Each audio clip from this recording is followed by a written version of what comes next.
Braxton. Tamar. I just saw the last episode, the season finale. Tamar won. And by won, I know you shouldn't say, well, nobody won. There's no winners in family. No, but when you're a sibling, somebody has to win.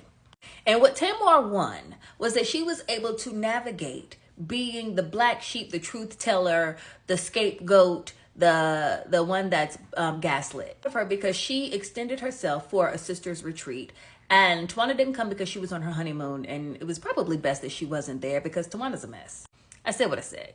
And she was able to have the conversation she needed to have with Trina and Tony. And she was able to hold them accountable for their actions. And at the same time, take responsibility for her action.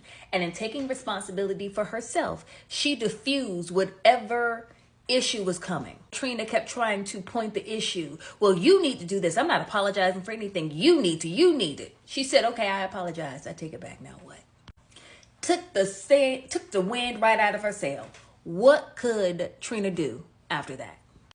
Nothing.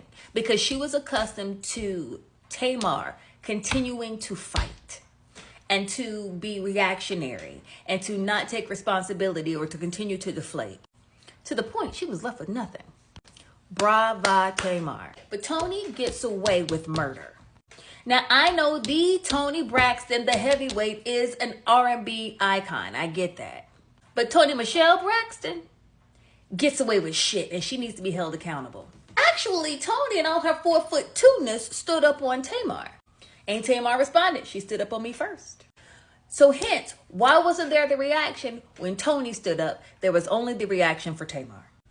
And Toni Braxton said, well, I can stand up if I want to. Yes, you can stand if you want to. But then you didn't just stand. You got aggressive. And you started doing this. And that's just not, I'm standing to stretch.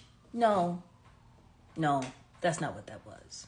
But all that being said, Tamar squashed what needed to be squashed. You can tell Tamar really has had counseling. You know, that she's actually talked to someone and she has been honest about what has happened and has been open to coping mechanisms and how to deal going forward. Tamar has exhibited great growth and maturity, where the others still seem to be standing where they've been. What she said about Tawanda, I can only move forward, how I can move forward, and, maybe others will catch up. And it's what I've said. I don't know if y'all have been following me for 5 years, but I've said you can only have a healthy relationship with another person that's a willing participant. Tawanda's not a willing participant. Here's the thing, Tawanda, with Tamar being okay with not being in Tawanda's space, okay, that's going to bother Tawanda, because honestly, Tawanda, though she has this husband and everything else, Tawanda really doesn't have anything else. I don't mean to be rude.